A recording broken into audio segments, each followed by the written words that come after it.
আজকে অনেক বৃষ্টি, তাই সবারই ছাতার প্রয়োজন পড়তেছে।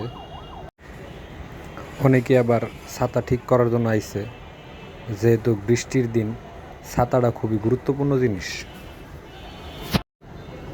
আপনাদের যাদের ছাতা নষ্ট হয়ে গেছে তারাও কিন্তু এখানে এসে ছাতা ঠিক করতে পারবেন। জায়গাটার নাম হচ্ছে বাইপেল নামা বাজার ৩ রাস্তার মোড়।